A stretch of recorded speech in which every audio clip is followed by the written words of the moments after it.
12 ka mga estudyante sa lungsod sa Barili nasudlan og daghan nga espiritu. Mga peke nga makina sa Pambo gisakmit sa NBI. Pamilya sa mga Cebuanong pulis nga napatay sa Maguindanao gitanyagan og house and lot sa National Housing Authority. Kapindwa kagatos nga parisan gikasal sa mass wedding nga gipaluyuhan sa pag-ibig. Mga pulis ipakatap sugod og mga adlaw alang sa security sa pagsaulog sa Valentine's Day.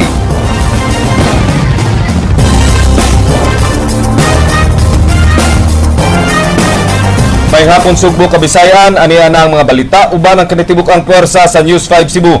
Karong adlang Huwebes, petsa 12 sa buwan sa Pebrero, tuig 2015, ako si Glenn Soco. Amo na ihatod ang masa yung pagbalita inubanan sa mas komprehensibong impormasyon. Ako si Georgia Herrera.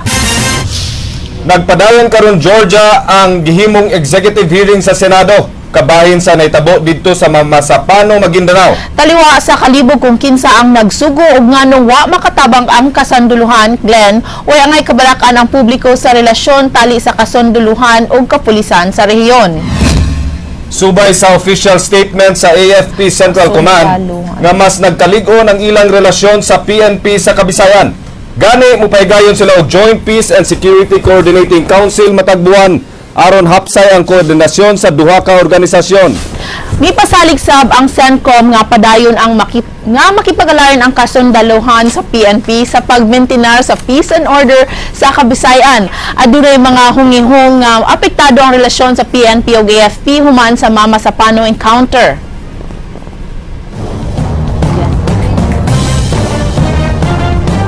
Kini human masayri nga wa dayon nakahatag og reinforcement ang kasundaluhan sa PNP Special Action Force atol sa pag-serve sa arrest warrants batok sa Jemaah Islamiyah leader nga si Marwan ug Abu Sayyaf leader Usman. Pamilya sa napatay nga mga pulis sa Maguindanao encounter gitanyagan og house and lot sa Vice Presidente gikan sa National Housing Authority. Apan alang sa Vice Presidente, ang labing importante alang sa mga pamilya maong pagtugkad sa kamaturan sa naitabo. Jinky Rosit, Suginlimi. Nakigtagbo kaganiha si Vice Presidente Jejomar Binay sa mga asawa sa duha ka napatay nga sakop sa Special Action Force sa Mamasapano encounter. Atol silang paghimamat, gitunol ni Binay ang hinabang pinansyal gikan sa gobyerno. Gawas sa financial aid, iyang gibutyag nga makadawat usab sila og house and lot gikan sa National Housing Authority, gawas sa savings gikan sa pag-ibig. Bibigyan kasi yung victims tsaka yung nag-survive, tigwa 100,000. So last Sunday, binigyan na yung mga nag-survive. Okay? Sama sa pamilyang Kandano og Sempron nga nawadan og padre di pamilya, hustisya sabang panawagan ni Binay sa namatay nga 44 ka mga elite force. Alang niya, mas maayo nga paspasan sa Board of Inquiry ang ilang investigasyon aron mahatagan na og closure ang Mamasapano incident. Kaya tumatagal yung investigasyon at tatagal pa yan. Kasi ayaw pa nila sabihin mo, totoo. Alam mo, kailangan talagang bigyan mo pa, makuha mo yung inconsistencies. Jinky Rosit, News 5. Gipasalig sa Employees Compensation Commission nga ilang dalion ang paghatag sa benepisyo alang sa mga kabanay sa nangamatay nga sakop sa PNP Special Action Force ingon man kadtong mga nakaluwas atol sa engkwentro sa Mamasapano. Matod ni ECC Deputy Executive Director Jonathan Villasoto nga ila na lang gipaabot ang tanang listahan sa mga sakop sa SAF nga nalakip sa maong engkwentro aron ila nang mahatag ang mga benepisyo nga angay kanila ug sa ilang kabanay. Ang Employees Compensation Program usa ka kontribusyon nga i-remit sa Social Security System sa mga employers alang sa ilang mga trabahante. Di kini salary deduction ug ang tanang employers required gyud ini nga mo-remit.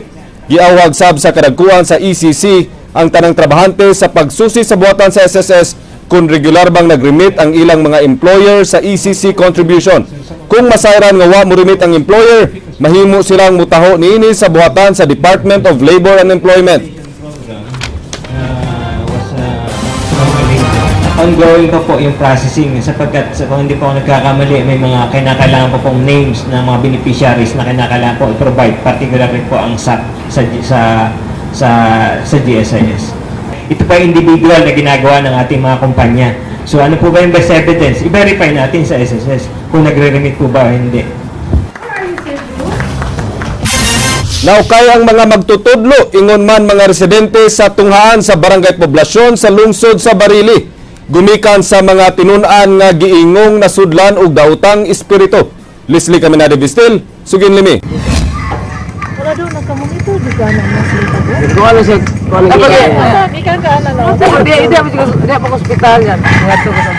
Ining classroom sa grade 10 sa Don Bartolome and Manuel Pañares Memorial High School sa Barangay Poblasyon sa lungsod sa Barili, nagkaguliyang ang mga tinunan mga pasado las 2 kagahapon sa hapon. Giyong 12 ka mga estudyante ang nasudlan og daotang espiritu. Sa amateur video nga kuha ni Jenison Miranda, madungog kung giunsa pagtabang sa mga tao ang usa sa mga nasudlan.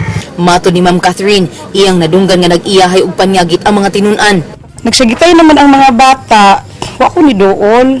So niadto ko sa faculty, niya mga 5 minutes after, naguyod na siya og bata nga nagkanta og Mama Mary. Niya so nagsige na siya og singing dayon sa iyang gibiyaan dito nga classroom balik diin siya gikuha siyang teacher na po dito ga siya gitay nga nakakita daw sila og itom. Unya lain naman kay kung gibati so nisaka ko sa taas. Nga wala nananawag ko mga estudyante nga nagrosaryo dito sa among groto sa Santo Niño. Dayon gi-instrakan ko sa among principal nga ang mga bata ipadaog ospital. So gidana mo didto dayon ni proceed mi og nikuha mi ni Father Boltron. So si Father Boltron na maoy ni kuan sa mga bata ni naghealing sa mga bata. Usa sa mga nasudlan si Geraldine, gihulagway nga kusgan kaayo kini atol sa hitabo kay bisan siyang kagamay wa makapiog kaniya ang unom ka lalaki. Asoy niini nga duna siya classmate nga mikanta og miingon nga nawad-an silang panimay. Duna sab kunoy babae nga itom og misulti kaniya nga di siya mobiya kundi makapanimaos.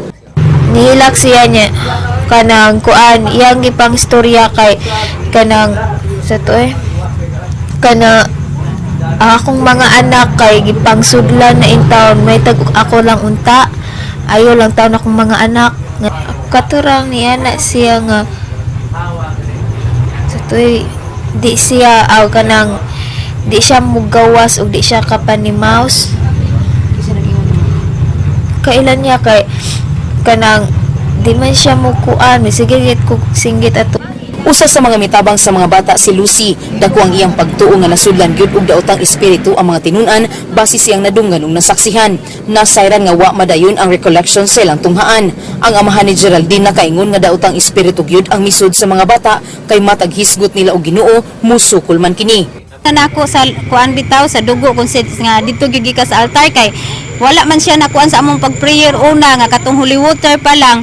Ang iyang gisulti niya naragid siya di ko muhawa anhira ko ani nya mo to akong giingnan nga di man ni imong lawas nya pagkuan niya ana ako din gikuanan siya mo tong na kuan siya na wad-an siya sa panimuot. Di ko lang siya mutuo ko ng kuan baka nahisigutan na mo siya kanang pati si Ginoo Jesus Christ nana ansa di ko mutuo na wa ko'y labot ninyo ana siya. Gihong di kini ang unang higayon nga dunay nasudlan og daotang espiritu sa dapit apan ang nahitabo kagahapon mo'y gikonsiderar nga labing daghan nga nasudlan. Leslie Caminade Vistil, News 5. Nisangpot sa pagpamusil ang away sa magsilingan kagabi sa lungsod sa Argao. Namatay ang namadlong dihang gipusil kini sa iyang gibadlong. Ryan Sorote, Sugindimi. Sir, wala ko kay balong mahitabo sa kong bana. Samtang nagsapnay si John Nateo, nagbugtuan sa iyang kinabuhi ang iyang bana nga si Noel Isidro, human kinipos sila dool sa ilang balay kagabi sa Sitio Media, Barangay Poblasyon sa lungsod sa Argao. Kung siyang aswat nga, mo to, kung sige siya sangpit pa kay, pero pag aswat na ako niya, kabalo ko wala na to siya kay, fatal, brutal kay sir. Wa kini makatuo sa kalit og niluog nga kamatayon sa iyang bana sa kamot sa sospek nga si Willie Dayagano.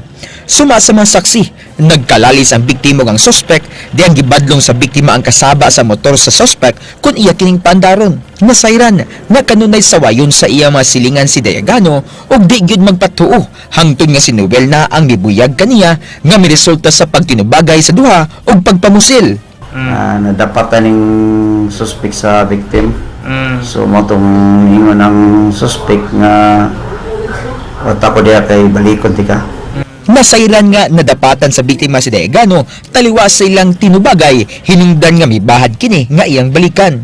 Tuod man, mibalik si Dayagano nga nagbitbit og armas og nakadagan pa si Isidro paingon sa ilang balay. Naapsan sa sospek ang biktima og gipusil sa ulo upat ka higayon. Sa crime scene, upat ka basi og usa ka slag sa kalibre 45 ang nakuha. Mo to nidagan siya padong sa ila. Dinuwa gid siya kaabot sa gate na tumba siya sa Dapins Karsada. Misibat sakay sa iyang motor ang suspek samtang gida sa tambalanan ang biktima kinsa wa na makaabot nga buhi. Giadto sa kapulisan ang balay sa suspek sa barangay Canbanwa apan wa na kini mipauli. Panginaot sa pamilya sa biktima nga makonsensya og musurrender na lang si Dayagano. Ryan Sorote, News 5. Upat ka tawo nga suspect sa pagpangawat sud sa usa ka townhouse na dakpan sa Police Station 2, King Perez, Suginimi. Upat ka mga suspect sa pagpangawat na dakpan sa Cebu City Police Station 2. Nadakpan ang katabang sa panimay nga si Princess Yu, 20 anyos nga upat ka buwan nga mabdos, uban sa managagaw nga si Jonel ug Freddy Ramirez.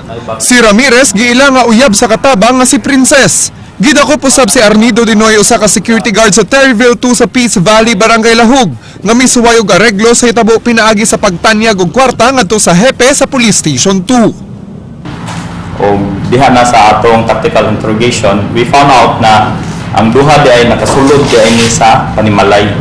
And the security guard also made a false statement na si Princess ra ang mawinigawas. Ang actual incident, as early as 11 p.m., diha na sila sud sa balay. Gamit ang Facebook na trace sa kapulisan kon hain si Princess. Nadakpan si Princess ug duha ka mag-agaw nga Ramirez sa Jollibee sa lungsod sa Mindanilya. Okay mo na sir, basta ako sir, tugan ko sa tinuod nga wa chukuida labi na sa kwarta po nga ilang giingon. Nasakpan sab sa kapulisan nga dili lisensyado ang gwardiya nga si Dinoy, nga gikan sa Limpag Security Agency. Ayaw din mo pagsalig sa inyong mga kauban sa panimalay, labi na gibilin ra ninyo yung mga anak o wala mo proper documentation.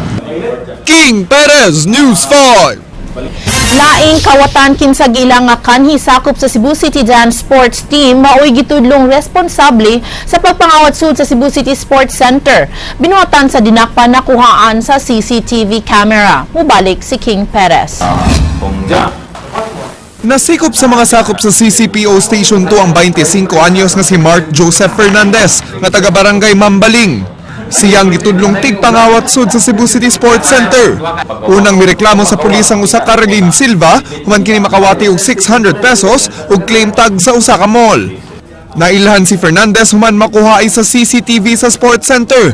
Mao nga dihang misud kinigbalik sa Sports Center kagahapon, gidakop dayon kini.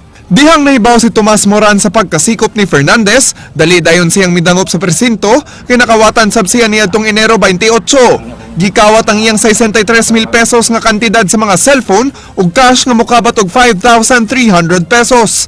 Nakuhaan sab sa CCTV niadtong adlaw ang pagsud gawas ni Fernandez sa Sports Center. Dali rang makasud si Fernandez sa mga pasilidad kay kanhi siya sakop sa Cebu City Dance Sports Team. Sa CCTV footage, makita nga human sa 15 minutos, nakuha dayon sa suspect ang jacket ug bag ni Moran nga gibilin sa railing sa track oval.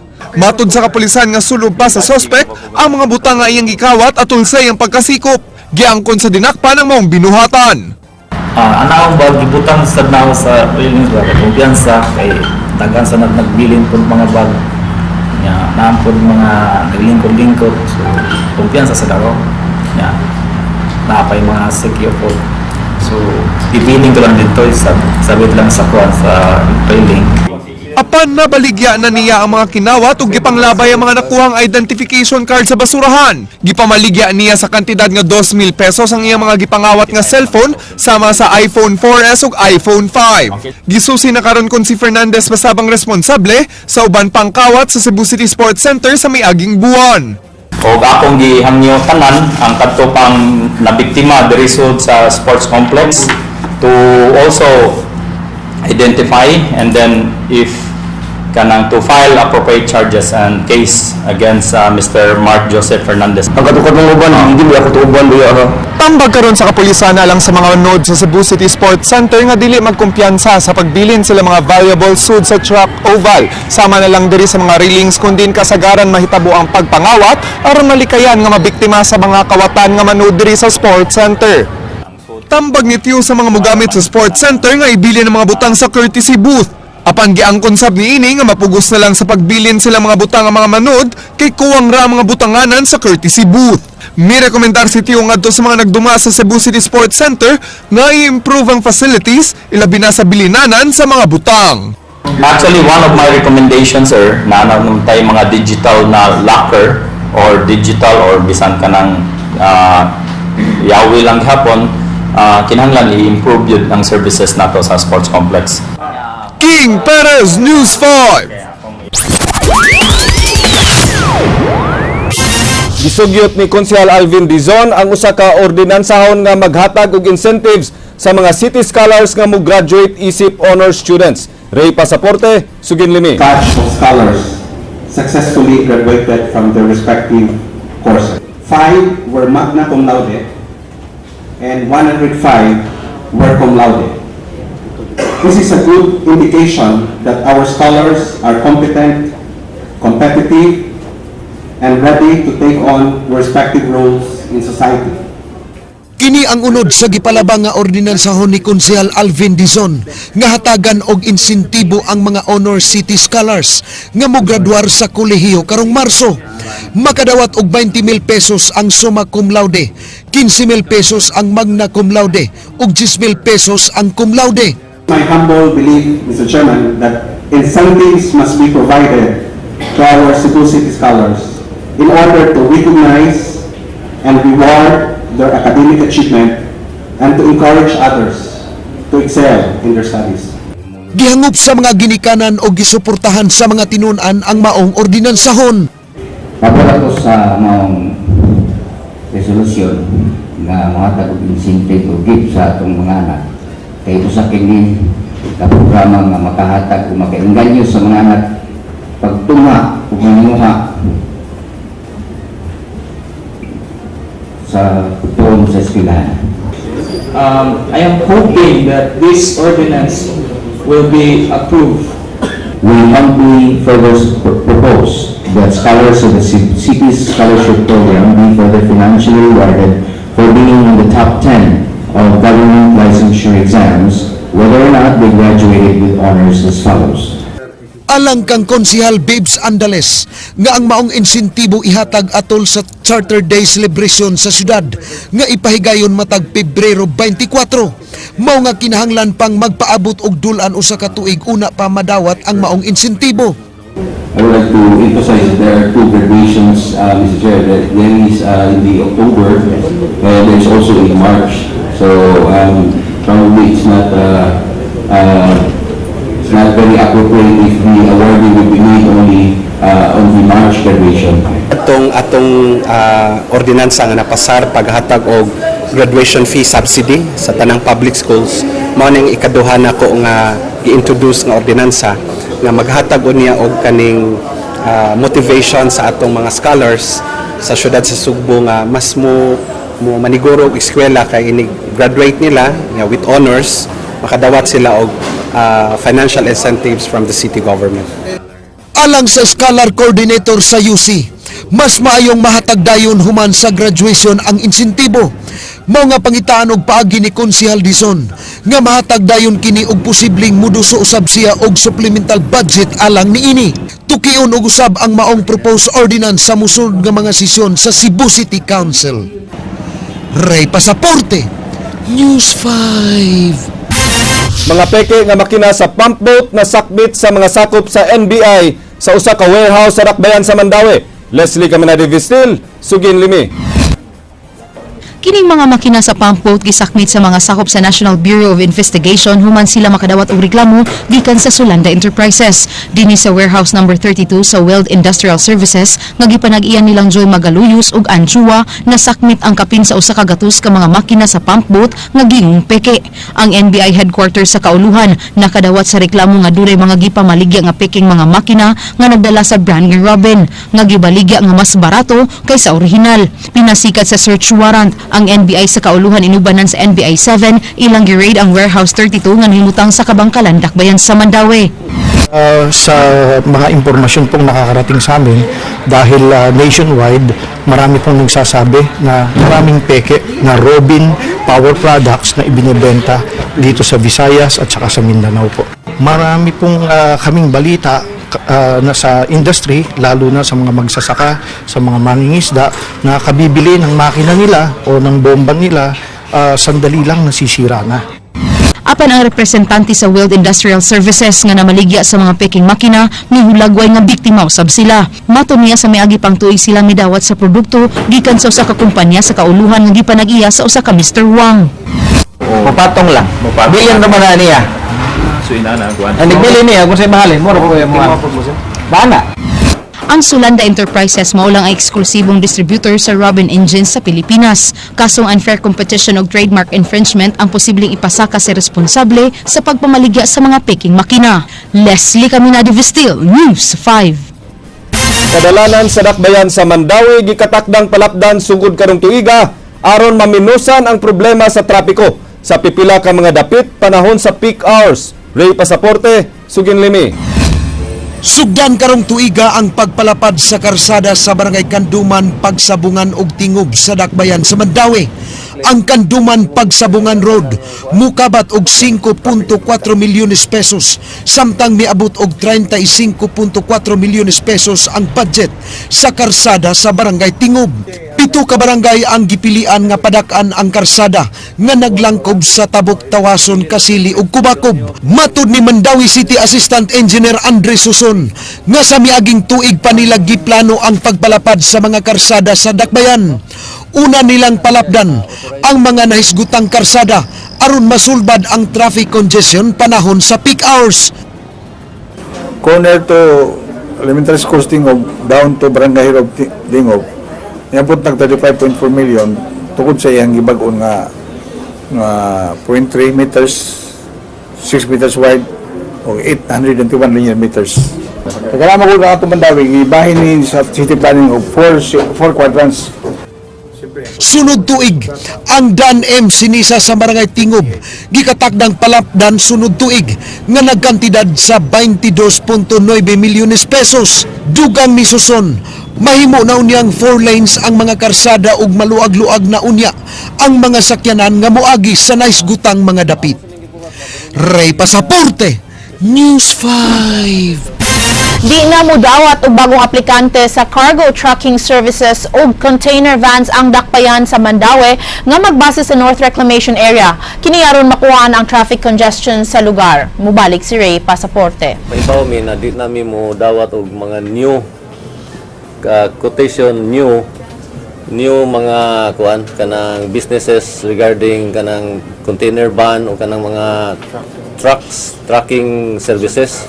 Diklaro ni Florentino Nimor Jr. ang officer in charge sa Mandawi City Planning Office nga human nang react ang mga negosyante sa mayaging simana sa nigawas nga mga taho bahin sa congestion sa North Reclamation Area. Gipahibaw ni ini nga di angay mabalaka ang existing nga negosyantig container vans ug trucking services nga nagbase sa maong dapit kay magpabilin ra sila sa maong lugar. Usually ang nanglikramo diri ngay mga individual mga businessmen na nanawag sad tungod ana inkon no, you are protected by law. Napanglantawan ni Nimor nga di sab magdugay mamiya ra sa reclamation area ang mga negosyante kay nag-abang ra og luna. Dugang ni ini nga padayon ang paglambo sa patigayon sa reclamation area ug ang tag-iyag mga luna. Mas piliun ini nga magtukod og kaugalingong building kay mas mudako pa ang ilang income itandi kun paabangan lang ang luna. As you have noticed now, daghan na kayong building na tagas na nurok diha. So di na gid possible ang kuan kanang tracking diha og mga container vans kay pilar goy abang ana nila.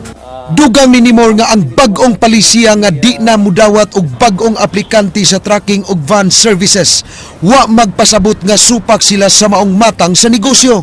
Ang barangay Hagubyaw, Basak, Paknaan ug Labugon mao'y lugar nga pabalhinan unya sa mga negosyante og container vans og tracking services. Ray Pasaporte, News 5. Overseas job fair ipahigayon sunod buwan sa Cebu Provincial Government. Igipahibaw sab ang mga estudyante sa high school nga adunay summer job nga gitanyag ang gobyerno ug mga pribadong kompanya alang kanila. Leslie Camina de Vistil, Sugin Limi. Gipahibaw sa buhatan sa Public Employment Service Office sa Provincial Government nga nagsugo na sila sa pagpanawat og registration alang sa mga musalmot sa Overseas Job Fair karong Marso 15. Matod pa ni PESO Officer Julius Chua, ang mga makaparehistro ilang ipaubos sa advance screening. 35 ka mga overseas companies nga nangita og mga empleyado moapil sa job fair. Sama karong adlawng Sabado adunay ipahigayong local job fair sa lungsod sa Konsolasyon. Kung wala pagid kay baw, katong nasa mga probinsya, kung layo gid kaayo, pwede ra sila mo register sa March 15. So ang katong mga tungkol, pwede ra mo aridre kay because we have an advanced screening para matiganan itong first priority katong mauna og ma-register. Giawhag usab ang mga valedictorian o salutatorian sa high school nga musalmot sa summer job program sa gobyerno. Alang sa walay honors, mga pribadong kumpanya ang muhar kanila. If in case kung mo valedictorian sa karong silang March, ang ilang requirements is certification sa gikan sa principal nga valedictorian sila or salutatorian sila. Katong mga old sad, mag-inquire na sila diri kay continue ang atong summer job because we are using SPES program. As long as mo qualified lang sa requirements, because we have requirements like ITR, ang atong summer job para gyud sa mga poor students nga nanginahanan gyud. So atong ikuan kung ang income sa parents nga dako, so di gyud nato ma-qualified. Ang atong ikuan ang kanid yung dili mo lapas og 100,000 per annum ang ilang ITR sa parents, both parents. Leslie Camina de Vistil, News 5.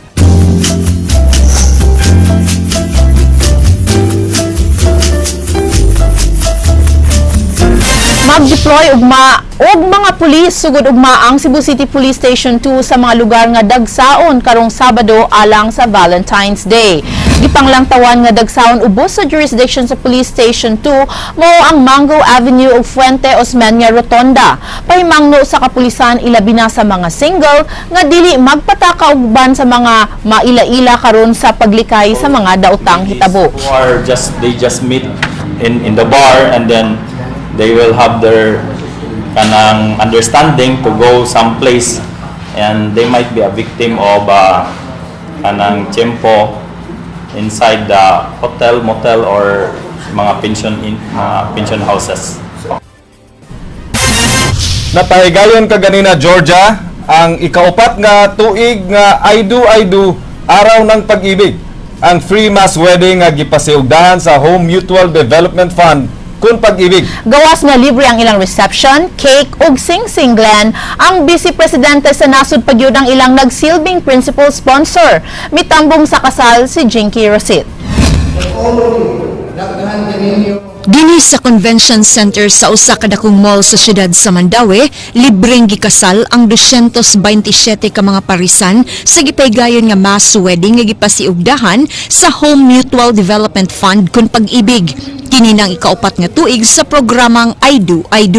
Mismo ang Vice Presidente sa nasud nga si Jejomar Binay mao'y nagsilbing principal sponsor sa mga gikasal. Alagaan po ninyo ito at hayaang palaging maging ibabaw ang pagtitiwala at respeto sa isa't isa. Ang magtiayong Jeffrey ug Lorraine, 15 ka tuig nang nag-ipon ug karon lang nakadesider nga magpakasal. Kadako lang ng mga bata ba? Gusto ko ma-legitimate sila. Mga ni purpose nila. Na legal ang mga marriage ba? Feel ako nga kanang blessing gid sa Ginoo ba kay sala ba yang kanang especially kanang makuyo-kuyo lang. Samtang ang kapin-usa ka buwan nga anak nilang Eileen ug Oliver mo'y nagsilbing saksi sa ilang kasal. Ayon kayo. Salamat sa Pag-ibig. Nga itabang sila namo sa mga kaninyo. 3, 2, 1. Jinky Rosit, News 5. Mao kadto ang mga balita sa Aksyon Bisaya, kini si Glenn Soco. Daghang salamat, ako si Georgia Herrera. Bisan asa, bisan kanusa, dako ang akong kasing-kasing, Georgia. Kapatid, Kay di lang kutob sa balita, aksyon!